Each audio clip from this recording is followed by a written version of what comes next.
A whole series of ugly skirmishes with the police between Tottenham and West Ham fans.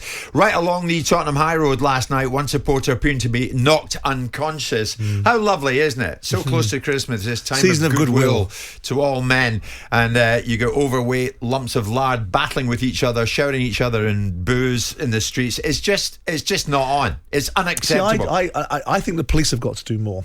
What people must remember is the police are paid for this. This isn't something they're not paid for. Police factor in enormous revenue streams from football clubs called recovery and full recovery. So this is a paid for service. So I think the police have got to do a little bit more about public order, about arresting these people, and also then about channeling the information back into clubs so that people can be taken out of commission. Yes. So if you fight under the auspice of being a West Ham or Tottenham or Crystal Palace or whoever fan that you are, right, and you are nicked for a public order offence involving fighting inside or outside of a football stadium, then that immediately flows back from the police into the football club. You're now banned from the football club for 2 years. There you go. End of discussion. Yeah. And the police have got to be... I'm not pointing the finger at the police, but I'm saying they are the instrument that's going to be deployed to consequence these people. So surely there should be a better line of information curves between one another so that once they start fighting, they're taking that commission. If they want to then fight in their back garden... Right, that's up to them. That's up to them. But they don't fight in and around the footprint of a football stadium. I think that's a great under the point. auspice of being a football supporter. That's a great point. I mean, the knuckleheads start it, the police finish it. But why do some fans, and maybe this was the case last night, they seem to celebrate this like some kind of badge of honour. It isn't just our country, Jim. It isn't just our country. No, I know. We're not saying it is. Some of these fans who are coming, I tell you what, 2 days before Christmas, so many people get in touch with this show this morning and they have a view on this. Johnny is a Tottenham fan. Johnny was there last night. Johnny, good morning. Morning, Jim. Morning, Simon. Cheers for having Johnny. me on. Good morning, Johnny. What do you want to say in it? Yeah, I was there with my boy, my 12-year-old boy. Brilliant night, great atmosphere. But actually, in amongst the Spurs fans, we were on the big, cop end or whatever they call it, with all the single stand. And there was actually fights between some Spurs fans because people were standing and they were like saying, "You got to sit down, stand up, sit down, stand up." And this group of blokes, youngish, were just abusing this older guy. And then it ended up, stewards, and ended up punches being thrown. I've been going to the football since I was 9 years old. Banter is part of it. The rivalry between fans it's like as a kid it was exciting. As my 12-year-old boy there last night singing Spurs chants, it's exciting. But where did it cross from being banter and fun to fighting amongst yourselves, let alone fighting the opposition fans? It just blows my mind. And I do agree with Simon. This is a societal issue where rivalry should be celebrated, but punching each other in the face in the street should be abhorrent. And this was happening, Johnny, amongst Spurs fans. They're all Spurs fans. There was two guys in front of me, and they couldn't see further up, so they moved down. And the person next to them started saying, "What are you doing here? Get out! My mate's there." His mate wasn't there. It was just two of them. There was empty seats. He was vile. And then 2 minutes later, when West Ham scored, he turned around and said sorry and shook the guy's hand. I was like, "What is going on?" Yeah. And then about 10 feet to the right of us, this other incident was going on between about 5 kind of middle-aged blokes sort of looking 30. There's no surprise, is there, Johnny? Look at the division in society. People are arguing about Brexit. People are arguing about vaccines. People are arguing about being vaccinated. We've got the Labour deputy talking around the Conservatives as scum. The way that we live in society at this moment in time is, I'm not suggesting that this is just the overriding reason, but it does go to the temperature of people's disposition. If you fight amongst yourselves, God's sakes, what are you coming down to? What are you doing? Johnny, thanks for the call. Damon, another Tottenham fan who was here last night. Damon, good morning. Good morning, gentlemen. My point really was really in agreement with Simon.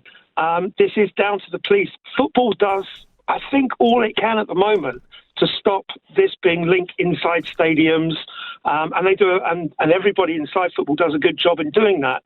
But this started at the darts. The other night, West Ham fans at the darts were taunting the Tottenham fans beforehand, and they're not taunting Tottenham fans like me that want to go and watch a game of football.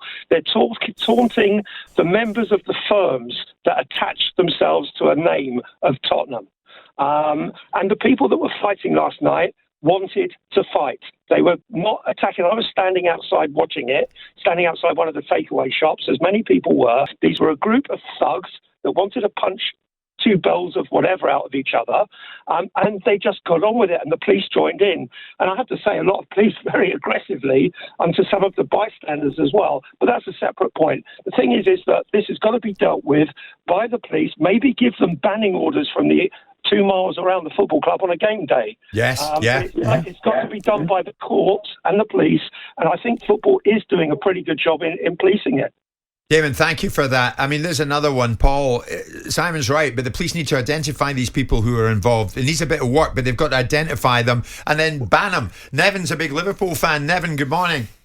Hi, Jim. Hi, Simon. Morning, Nevin. Look, I think the words that you use to describe these individuals, Simon, you said morons, and Jim, you said clowns. Throw the challenge out. If they think they're that tough enough to do what they do before a game, why try and get one of them to come out and explain and help understand why do they do what they do? I bet you won't find one of them that's brave enough, but they're so hard to come on and speak to you two. Because I tell you, I've got a season ticket for Liverpool.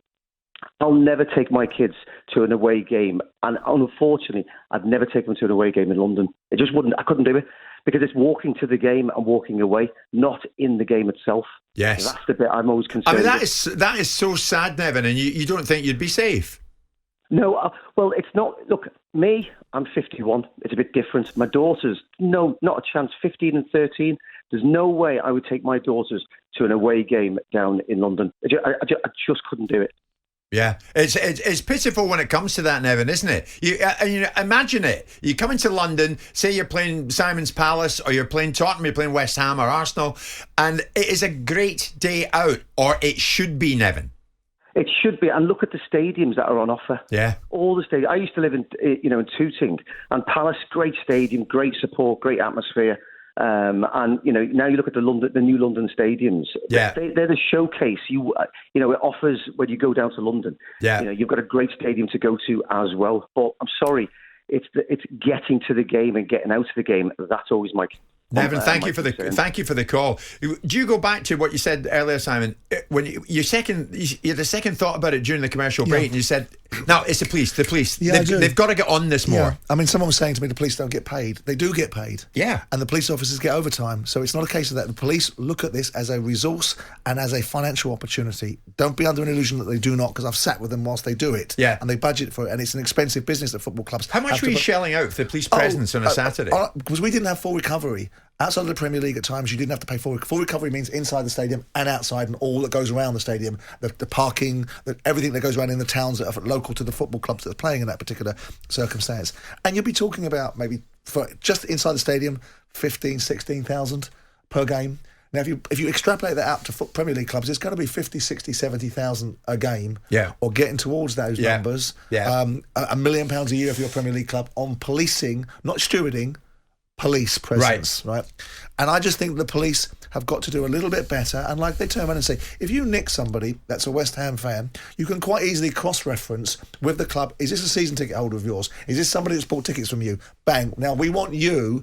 We've nicked him. Yeah. We want football to do its bit. We want you to ban him. Yes. Yeah. What I would say, Simon, is looking at some of the stuff on social media, those fans involved last night didn't give a damn about the police being there. They were pushing the police out of the way to get at each other. But look at what's gone on in the last year. People are fighting in the streets with the police. Yeah. People are fighting for a particular cause. And every time there's an instance of someone demonstrating, there's fights with the police. Yeah. The police's authority has been usurped and eroded. Jim White and Simon Jordan, Monday to Thursday morning, 10 till 1. On AM, on DAB, via the talkSPORT app and on your smart speaker. talkSPORT.